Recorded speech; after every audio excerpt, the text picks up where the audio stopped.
The heavy oak doors of the 4th precinct pushed open, but at first, Desk Sergeant Miller didn't see anyone. He looked over the high counter. Nothing. Then, 3 identical heads popped up. They were 8 years old. They were black, adorable, and dressed with terrifying precision. Each boy wore a navy blue polo shirt buttoned to the top, khaki shorts pressed with a visible crease, and shoes that shone like mirrors. "Excuse me, officer," the one in the middle said. He seemed to be the leader. "We would like to report a crime." Sergeant Miller stifled a chuckle. It was a slow Tuesday. "Is that so? Did someone steal your bicycles?" "No, sir," the boy said, his face dead serious. "We are here to authorize a citizen's arrest." "On who?" "Our father," the boy on the left piped up. "He is a tyrant." "A tyrant?" Miller raised an eyebrow, leaning over the desk. "Those are big words, son. What did he do? Make you eat your broccoli?" The third boy, standing on the right, shook his head solemnly. "He confiscated the Lego Death Star. He declared it contraband obstructing the walkway. It took us 3 months to build." And the leader added, "He instituted a 1900 hours curfew. That is 7 p.m., sir. The sun is still out. It is a violation of our human rights." Miller laughed. He couldn't help it. All right. Look, kid. I am Noah," the leader corrected. "This is Liam, and this is Elijah. And we are not kidding. We want to file a report. Charges include excessive seriousness, lack of fun, and failure to hug." Miller's smile faded slightly. Failure to hug. That one landed a little softer. "Where is your mom, boys?" Miller asked gently. "MIA," Liam said instantly. 3 years. "Missing in action." Or passed away. The terminology was specific. Too specific for 8-year-olds. "Okay," Miller sighed, grabbing a notepad to humor them. "I'll take the report. What is your father's name?" "Marcus," Noah said. "Marcus Sterling." Miller paused. The pen hovered over the paper. The name sounded familiar, but he couldn't place it. "And does Mr. Sterling know you're here?" "We executed a tactical retreat while he was on a conference call with the Pentagon," Elijah said proudly. "We slipped out the back perimeter." "The Pentagon?" Miller blinked. Suddenly, the atmosphere in the precinct changed. It happened instantly. The chatter of the other officers stopped. The phones seemed to go silent. The air pressure dropped. Through the front glass doors, a black SUV screeching to a halt at the curb was visible. It had government plates. 2 men in dark suits jumped out, but they weren't the ones who mattered. The back door opened. A man stepped out.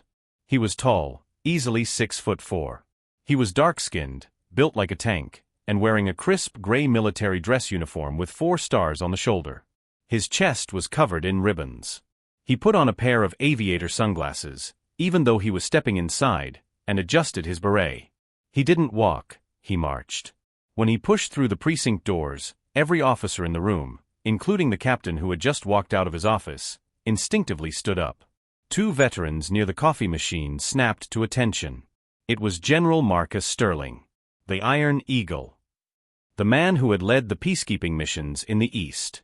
The man whose face was on the cover of Time magazine last month under the headline, "The Unbreakable Man." He scanned the room. His jaw was set in granite. He looked terrifying. "At ease," he barked. The voice was deep enough to rattle the windows. Nobody went at ease. They stayed frozen. General Sterling marched straight to the front desk.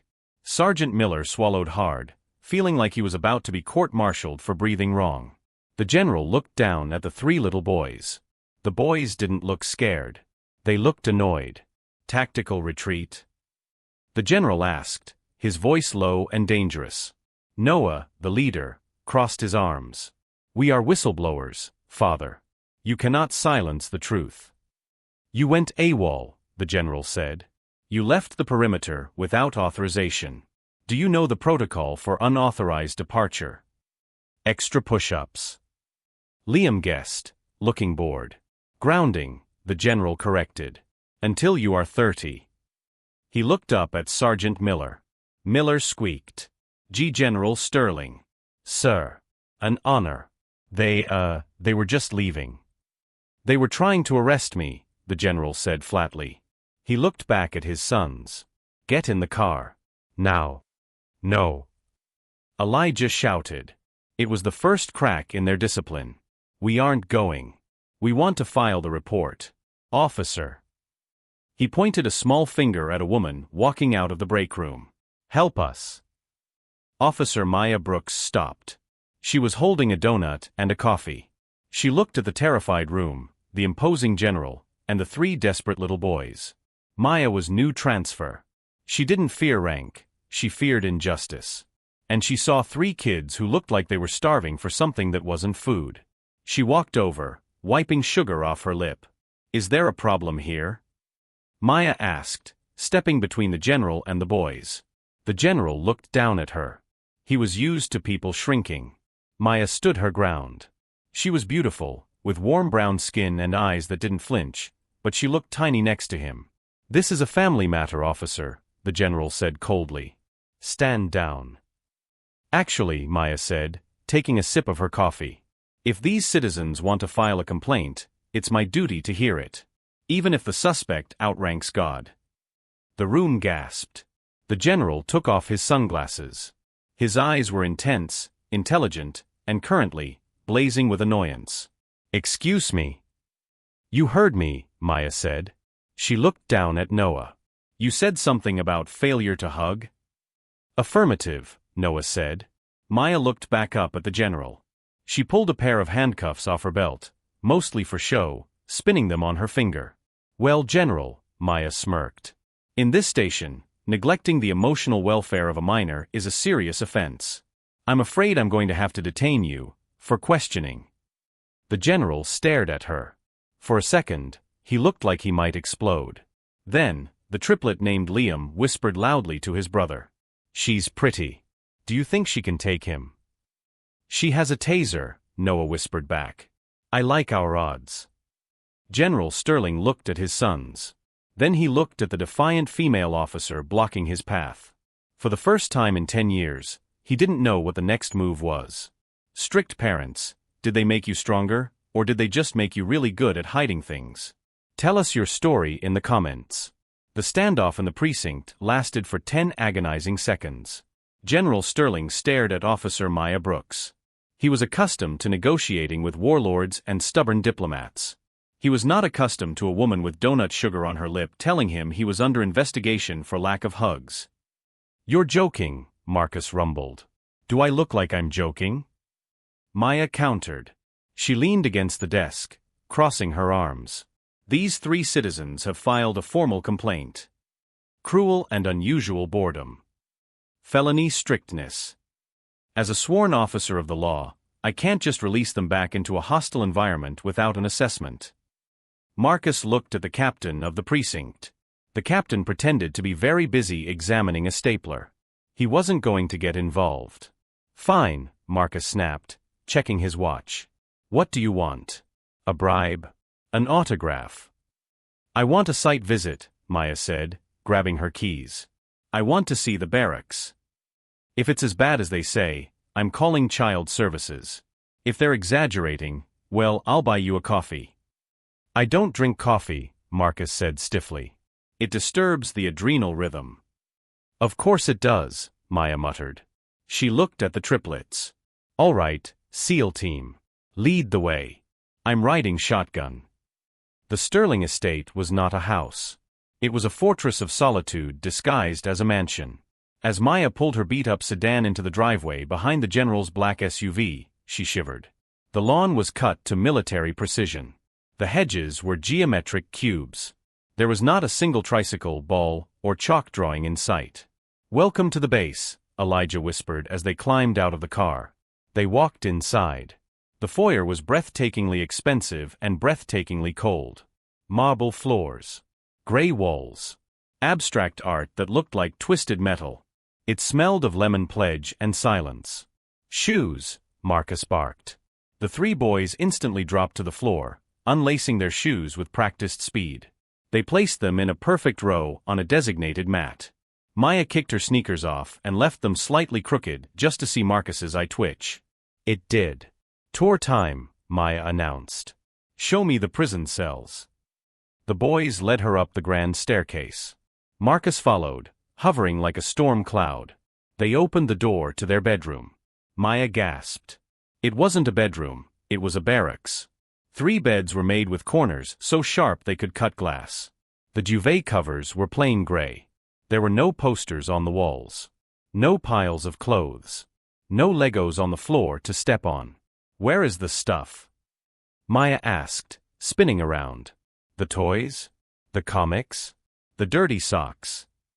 "Contraband is stored in the Sector 4 bins," Noah explained, pointing to 3 clear plastic tubs under the beds.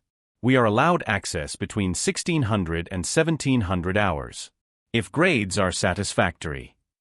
Maya walked over to the desk. There was a schedule laminated and taped to the wall. 0600, wake up/calisthenics. 0700, breakfast, nutritional intake. 0800, school. 1600, homework/authorized play. 1800, dinner. 1900, lights out. 1900. Maya read aloud. "That's 7 p.m. The sun is still up." "Sleep discipline is crucial for development," Marcus said from the doorway. He was leaning against the frame, arms crossed, filling the space. Maya turned to him. "General, these are 8-year-old boys, not recruits. Do they ever just run around? Scream? Make a mess?" "Chaos," Marcus said, his voice dropping an octave, "is the enemy. Chaos leads to mistakes. Mistakes lead to..." He trailed off, his eyes darkening. "Lead to what?" Maya challenged. "Accidents," Marcus finished sharply. "I run a tight ship, Officer Brooks. My sons are healthy. They are straight-A students. They are disciplined. In the real world, that matters more than fun.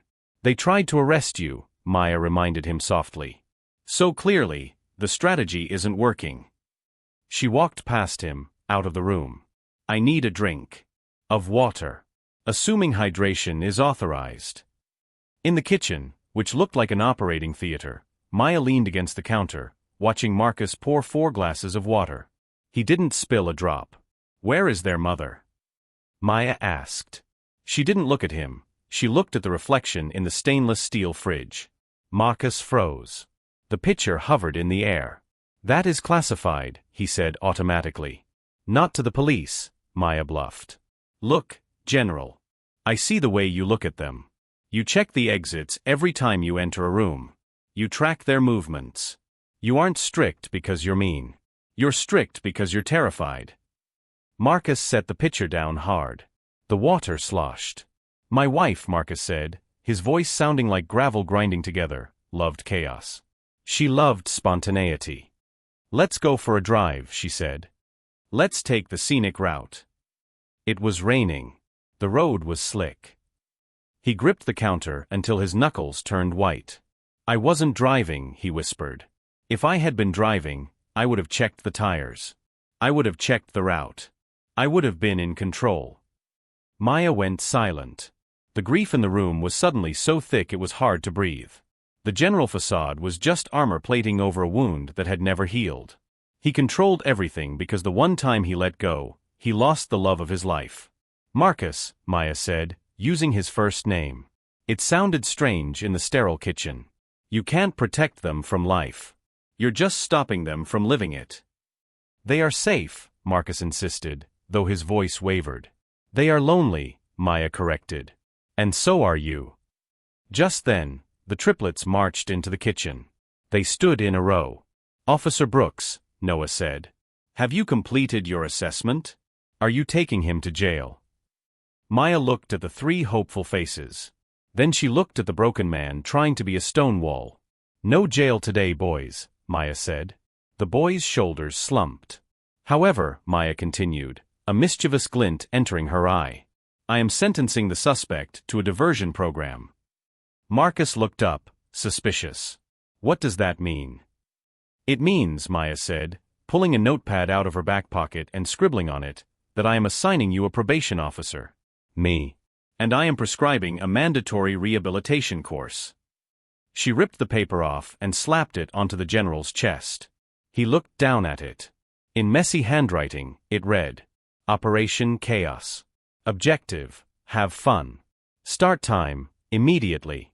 You can't be serious, Marcus scowled. Dead serious, Maya grinned. If you don't comply, I'll have to tell the boys about the time you cried during the Lion King. I have never, Marcus sputtered. I have a badge, General. People believe me. She turned to the boys. All right, troops. Go to the garage. Find anything that looks messy. Paint, water hoses, mud. We are going to war. War. Liam asked, eyes wide. A water war, Maya declared. The boys looked at their father. They were terrified to move. Marcus looked at Maya. She was challenging him. She was inviting chaos into his sanctuary. Every instinct in his body screamed protocol violation. But then he looked at Noah. And for a split second, he saw his wife's eyes. Marcus exhaled, a long weary sound.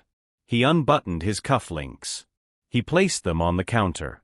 Permission granted, the general whispered. The triplets screamed. It was a loud, unauthorized, chaotic scream. And for the first time in 3 years, the sound didn't make Marcus flinch. Have you ever met someone who was hard on the outside, soft on the inside? Tag them below, if you're brave enough. The backyard of the Sterling estate was a masterpiece of landscaping. It looked like a golf course, perfectly green, perfectly flat, and perfectly boring. Right, Maya said, standing by the garden hose. She had rolled up her uniform sleeves. Here are the rules of engagement. Rule number 1, there are no rules. She handed a bright red water balloon to Elijah. He held it like it was a grenade. Rule number 2, Maya continued, pointing a finger at the general. If you stay dry, you lose. And if you lose, you have to eat a glitter cupcake. General Sterling stood 10 feet away. He had removed his dress shirt, revealing a gray undershirt that hugged his muscular frame. He still wore his dress pants and black socks, standing on the grass. He looked uncomfortable, like a lion trying to sit in a folding chair. This is inefficient, Marcus grumbled. If we are conducting a tactical water simulation, we should establish teams and a perimeter. No perimeters. Liam shouted, emboldened by Maya's presence.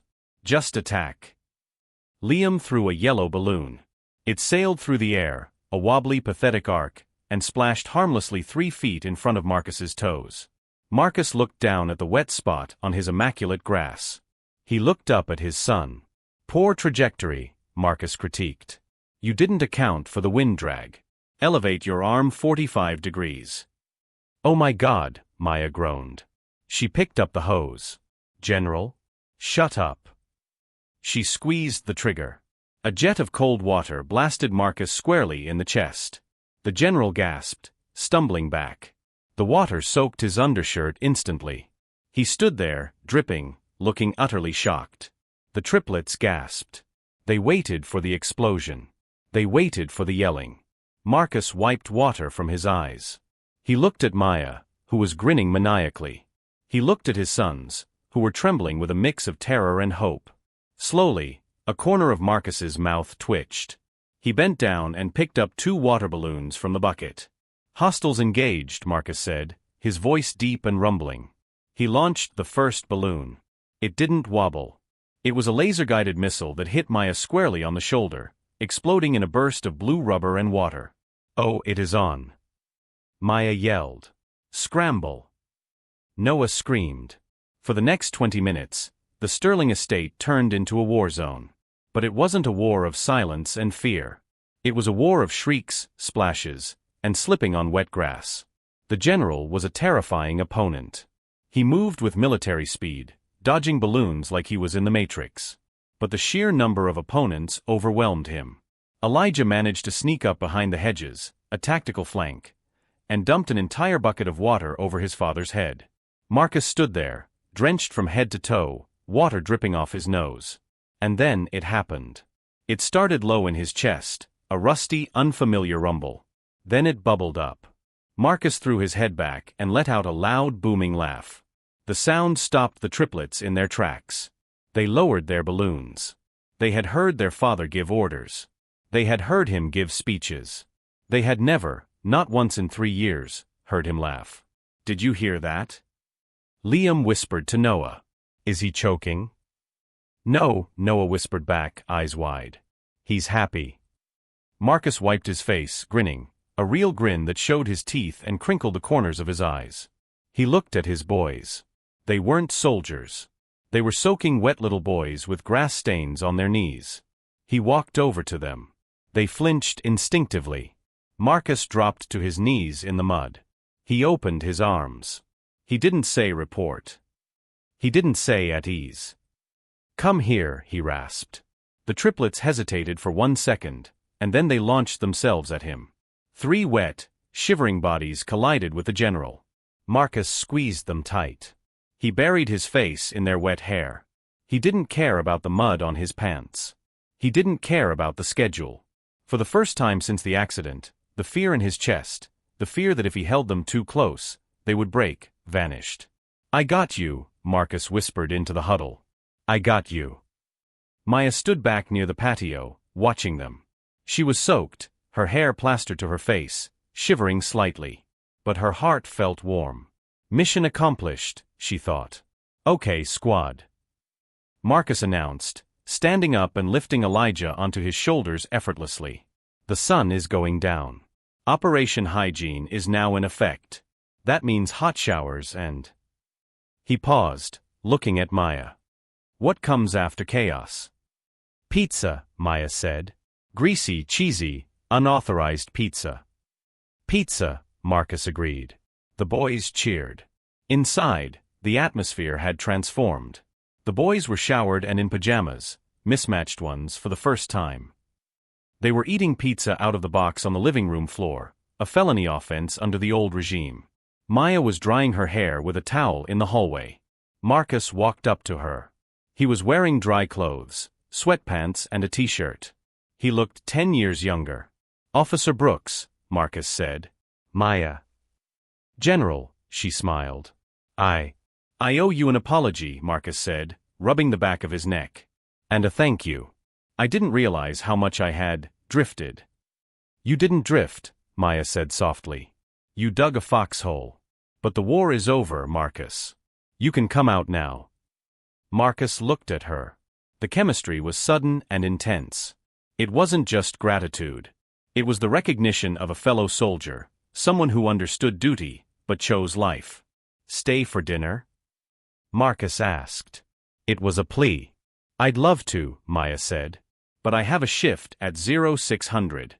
And unlike you, I can't court-martial my alarm clock." She opened the front door. "Same time next week?" "For a follow-up inspection." "Tomorrow," Marcus said quickly. "Inspection tomorrow." Maya laughed. "Tomorrow, then." She walked out to her car. Marcus watched her go, feeling a strange lightness in his chest. He turned back to the living room. The boys were laughing at a cartoon on the TV. There was a pizza stain on the rug. "It's okay," Marcus told himself. "It's just a stain. It cleans up." But as he walked toward them, disaster struck. Liam jumped up to celebrate a cartoon victory. He slipped on a slick spot where they had tracked in water from the fight. He went down hard. His head cracked against the corner of the marble coffee table. Thwack. The sound was sickening. Liam screamed. Blood, bright red and terrifying, gushed from a cut above his eyebrow. The laughter died instantly. In a split second, the dad vanished. The general returned. Marcus's vision tunneled. The blood triggered the trauma. The crash. The rain. The blood on Meredith's face. The lack of control. "I let my guard down. I let chaos in. And now someone is hurt." "No." Marcus roared. He swooped in, scooping Liam up. "Medical kit. Now. Noah, secure the perimeter. Elijah, get towels." "Daddy, it hurts." Liam cried. "Quiet." Marcus barked, his voice shaking with panic. He pressed a towel to the wound with trembling hands. "This is why. This is why we have rules. This is why we don't run." This is why we don't have chaos. Noah and Elijah stood frozen, terrified by their father's sudden shift back to the monster. It was an accident, Noah whispered. There are no accidents. Marcus yelled, his eyes wild. Only failures of protocol. We are going to the ER. Now. He looked at the pizza box. He looked at the mess. When we get back, Marcus hissed, clutching bleeding Liam to his chest, everything changes. No more games. No more Maya. We are going back to basics. I will not lose another one of you. He marched out the door, carrying Liam, leaving Noah and Elijah alone in the sudden terrifying silence. Operation Chaos had succeeded. But the general had just declared martial law. It was going so well, and then trauma took over. Have you ever panicked when things got too good? Hit the like button if you're rooting for Marcus to heal. The emergency room doctor peeled off his latex gloves and smiled. He was relaxed. General Sterling was vibrating. 3 stitches, General, the doctor said, patting Liam on the shoulder. It's a butterfly cut. He'll have a cool scar for a week, and then it'll fade. Kids bounce back. He lost blood, Marcus said, his voice tight. He was standing guard by the door, scanning the hallway for, what? Snipers? Germs? Bad luck? It looked worse than it was, the doctor assured him. Head wounds bleed a lot. Honestly, keep it dry for 2 days and he's fine. Let him play. He will not be playing, Marcus said coldly. He will be resting. In a controlled environment. Liam sat on the exam table, swinging his legs. The bandage above his eye made him look tough. He didn't feel traumatized by the fall. He felt traumatized by his father. Dad. Liam whispered. Can we still go to Officer Maya's for pizza next week? Marcus looked at his son. He saw the bandage. And in his mind, the bandage grew. It became a cast. It became a hospital bed. It became a small coffin. The panic in Marcus's chest was a physical weight. He had opened the door to chaos for one afternoon, and his son had bled. That was the data. The data said fun equaled danger. Officer Brooks, Marcus said, his voice devoid of emotion, is no longer authorized personnel. But that is an order, Liam. The next morning, the Sterling estate was back under martial law, but it was worse than before. It was silent with a heavy, suffocating dread. The water balloons were in the trash. The pizza box was gone. The schedule on the wall had been replaced with a new one, printed in bold red ink. 1,600 hours, indoor study. No outdoor rec. At 0900 hours, the doorbell rang. Marcus saw the beat-up sedan in the driveway on the security monitor. He walked to the front door. He didn't open it fully, he just cracked it, blocking the entrance with his massive frame. Maya stood there. She was holding a bag of comic books and a get-well-soon balloon. Hey, she smiled, though it faltered when she saw his face. I heard about the battle scar. I brought reinforcements. How is the trooper? He is recovering, Marcus said. Thank you for your concern. Please leave. Maya blinked. She stepped forward, jamming her foot in the door before he could close it. Whoa. Marcus. Talk to me. It was a scrape. Kids fall down. It's how they learn gravity works. It was a lapse in security, Marcus hissed. I let you into my house. I let you disrupt their routine. And my son got hurt. He got hurt being a kid, Maya argued, her voice rising. You can't wrap them in bubble wrap. Marcus, yesterday was the first time I saw them light up. You saw it too. You laughed. Remember? I was distracted, Marcus said. I wasn't paying attention. I won't make that mistake again. He looked at the balloon in her hand. You are a variable I cannot control, Officer Brooks. You are a risk. Do not come back here. Marcus, please, Maya pleaded, her eyes softening. This isn't protection. It's fear. If you shut down now, you're going to lose them. Not to an accident, but to this. She gestured to the cold, gray house. Go, Marcus ordered. He kicked her foot out of the jam and slammed the heavy oak door. He locked the deadbolt. Then the chain. Then the keypad. He leaned his forehead against the wood, breathing hard, convincing himself he had just saved his family. He didn't know that 3 pairs of eyes were watching from the top of the stairs. Noah, Liam, and Elijah watched Maya walk back to her car, shoulders slumped. They saw her toss the comic books into the back seat and drive away. They looked at each other. The hope that had sparked yesterday, the pizza, the water fight, the hug, snuffed out like a candle in a vacuum. He fired her, Elijah whispered. He fired fun, Liam said, touching his bandage. Noah, the leader, looked at the new schedule on the wall. He looked at the locked front door. His face hardened. It wasn't the face of an 8-year-old anymore. It was the face of a soldier who realized his commander had gone rogue. War Council, Noah whispered. Bedroom. Now. The meeting took place under the beds, in the bunker made of gray sheets. Status report, Noah said, shining a flashlight on his brothers. Morale is critical, Elijah reported. I can't go back to the schedule, Noah. I can't do the calisthenics. I want to paint.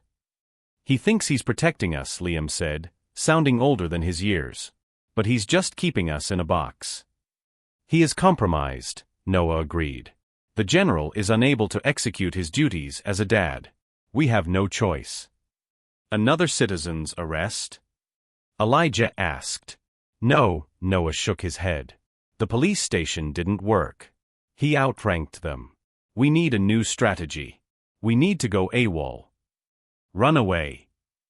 Liam's eyes went wide. But, the perimeter alarms. I disabled the window sensors during the water fight, Noah revealed. I noticed the wiring was exposed near the trellis. The triplets stared at each other in the flashlight beam. This was dangerous. If they were caught, they'd be grounded until the sun burned out. Where do we go? Elijah asked. We go to the only ally we have, Noah said. We go to Maya. Tonight, Noah commanded. 0200 hours. Pack light. Barnaby Bear is authorized. No glitter. At 2 a.m., the Sterling estate was a tomb. General Sterling sat in his study, staring at a bottle of scotch he hadn't opened. He couldn't sleep. Every time he closed his eyes, he saw Liam falling. He saw Meredith's car spinning. He checked the security monitors. The doors were locked. The motion sensors were active. The perimeter was secure. They are safe, he told himself. They hate me, but they are safe. Upstairs, the window in the triplets' room slid open silently. 3 small figures, wearing black backpacks and dark hoodies, climbed out onto the ivy-covered trellis. They moved with the silent coordination Marcus had drilled into them since they were toddlers. They hit the grass. They army-crawled past the motion sensor light. Noah knew the blind spot. They reached the back fence. Liam stopped. He looked back at the massive, dark house. He looked at the window where his father was probably sitting, guarding an empty life. Should we leave the note? Liam whispered. Yes, Noah said. So he knows it wasn't a kidnapping. It was a mutiny. They slipped through the loose plank in the fence and disappeared into the night. The sun rose at 0600. Marcus walked into the boys' room to wake them for calisthenics. Up and at 'em, Marcus said, clapping his hands. New day. Discipline equals freedom. He waited for the groans. He waited for the rustle of sheets. Silence. Boys. Marcus walked to the beds. He pulled back the gray duvet on Noah's bed. Empty. Pillows arranged to look like a body. He ripped back Liam's duvet. Empty. Elijah's. Empty. The blood drained from Marcus's face so fast he nearly fainted. The room spun. No, he gasped. No, no, no. He spun around. The window was open. The morning breeze blew the curtains. On the perfectly organized desk, right in the center, sat a piece of paper. It was weighed down by a single toy soldier. Marcus grabbed it, his hand shaking so violently he tore the corner. It was written in crayon, but the message was military grade. To General Sterling. From Platoon A, Noah, Liam, Elijah. Dishonorable discharge. Sir. We are terminating our contract. You are a good general, but the position of Dad is currently vacant. We are relocating to a base with authorized hugging and pizza. Do not come looking for us. We are ghosts. Signed. The triplets. Marcus stared at the paper. A sound ripped out of his throat, a primal terrified roar that echoed through the empty fortress. He didn't grab his phone. He didn't call the police. He grabbed his keys. He knew exactly where they were going. And he knew that if anything happened to them on the way, if a car didn't see them, if a stranger took them, it wouldn't be an accident. It would be his fault. The general ran. But this time, he wasn't running to give orders. He was running to surrender. The boys have gone AWOL. This is every parent's worst nightmare. Do you think they made it to Maya's safely? Hit the bell notification so you don't miss the finale. Officer Maya Brooks was not a morning person. She was awake at 6:30 a.m. only because her cat was screaming for food. She shuffled to her kitchen in her oversized t-shirt, pouring coffee, trying not to think about the look on Marcus's face when he slammed the door on her yesterday. It haunted her. A man drowning in plain sight. Knock. Knock. Knock. 3 distinct, rhythmic raps. Maya frowned. She walked to the door and looked through the peephole. She gasped, fumbling with the locks. She threw the door open. Standing on her welcome mat were 3 small figures in black hoodies. They looked exhausted, dusty, and determined. Noah was holding a map drawn in crayon. Liam had a bandage on his head. Elijah was clutching the one-eared bear Barnaby, who had clearly defected from Alara's story in spirit. Noah? Boys. Maya dropped to her knees. What are you doing here? How did you get here? We walked 3 miles, Noah said, his voice raspy. We used the stars for navigation. And Google Maps on an iPad we smuggled out. We are seeking asylum, Elijah said, shivering. The general has gone rogue. Oh my God, Maya ushered them inside. Come in, come in. You're freezing. She got them onto her couch, wrapping them in blankets. She was just reaching for her phone to call Marcus when tires screeched outside. It sounded like a car drifting sideways. Maya ran to the window. The general's black SUV was parked haphazardly on the lawn, not the driveway, the lawn. The engine was still running. Marcus Sterling burst out of the car. He wasn't wearing his uniform. He was wearing mismatched sweatpants and a t-shirt, and he was sprinting. He pounded on Maya's door. Maya, open the door. The boys huddled deeper into the blankets. He found us, Liam whispered. He's going to send us to military school in Alaska. Maya opened the door. Marcus stood there, chest heaving, sweat dripping down his face. His eyes were wild, pure, unfiltered panic. He looked past Maya, saw the lump of blankets on the couch, and let out a sound that was half sob, half laugh. They're here, he choked out. He collapsed against the doorframe, his legs giving out. Thank God. He tried to step inside, but Maya put a hand on his chest. Hold on, General, she said firmly. You don't get to march in here. They walked 3 miles in the dark because they didn't want to be in that house with you. You need to fix this. Right now. Marcus looked at her, then at the boys. He nodded, swallowing hard. He walked into the living room slowly, his hands held up in surrender. The triplets peeked out from the blankets. They looked at their father, the strongest man in the world, who currently looked like he was about to shatter. Boys, Marcus croaked. We aren't going back, Noah said, his voice trembling but brave. We formally resign. You can't make us. Marcus dropped to his knees on Maya's rug. He didn't care about the dignity of his rank. I saw the note, Marcus whispered. Dishonorable discharge. You fired fun, Liam accused, pointing to his bandage. Just because I fell. I didn't fire fun because you fell, Liam, Marcus said, tears spilling over his cheeks. I fired it because when you fell, I felt like I was dying. The room went silent. I lost your mom, Marcus said, looking at the floor. And I thought if I made everything perfect, if I made everything safe, if I made everything strict, then death couldn't get in again. I thought I was building a fortress. He looked up at them, his eyes pleading. But I wasn't building a fortress, was I? It's a prison, Elijah whispered. Marcus closed his eyes. A prison. And I'm the warden. He reached into his pocket. He pulled out his wallet. He took out his military ID, the card that gave him access to the Pentagon, to nuclear codes, to the president. He placed it on the coffee table. I hereby resign my commission, Marcus said softly. As general of the house. I don't want to be your commanding officer anymore. Then who do you want to be? Noah asked, suspicious. Marcus crawled forward on his knees until he was right in front of the couch. I want to be the guy who puts band-aids on cuts, Marcus said. I want to be the guy who eats authorized pizza. I want to be the guy who hugs you, even if the schedule says it's homework time. He opened his arms. I'm scared, Marcus admitted to his 8-year-old sons. I don't know how to do the chaos. But I'm willing to learn. If you'll teach me. The boys looked at each other. The War Council held a silent vote. Noah looked at Liam. Liam touched his bandage. Elijah squeezed his bear. Probation, Noah declared. Probation? Marcus asked, a hopeful smile cracking through his tears. 6 months probation, Noah said sternly. Conditions include 1 messy activity per week. No waking up at 0600. And he looked at Maya.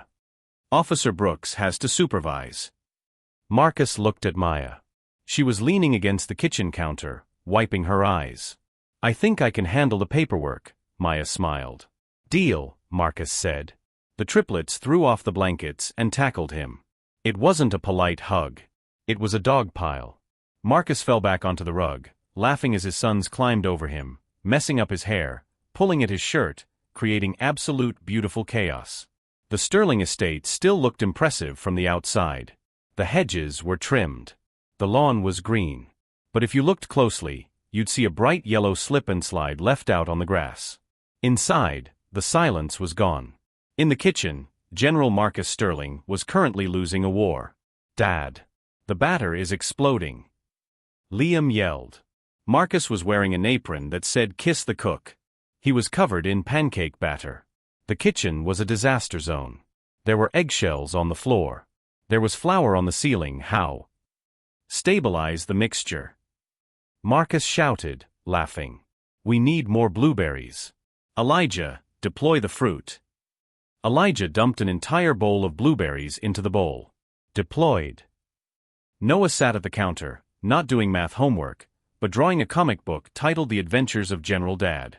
The back door opened, and Maya walked in. She wasn't Officer Brooks anymore. She was wearing jeans and a sweater, and she had a key. I leave you boys alone for 1 hour, Maya shook her head, smiling. And you destroy the perimeter. It's tactical pancakes, Marcus said, walking over to her. He kissed her on the cheek, leaving a smear of flour on her face. Good morning. Good morning, she grinned, wiping the flour off. You missed a spot cleaning up. I'll get to it, Marcus shrugged. Or maybe I won't. Maybe we'll just leave it. Rebel, she teased. Dad. Liam called out. The pancakes are burning. We have a situation, Red. I'm on it. Marcus yelled, grabbing a spatula like a sword. Maya, get the syrup. Boys, grab the plates. Move, move, move. It was loud. It was messy. It was unorganized. And as Marcus Sterling looked around his kitchen, at his laughing sons, his beautiful partner, and the burnt pancakes, he knew he had finally accomplished the most difficult mission of his life. He hadn't built a perfect house. He had built a home. You don't have to be perfect to be a hero. You just have to be there.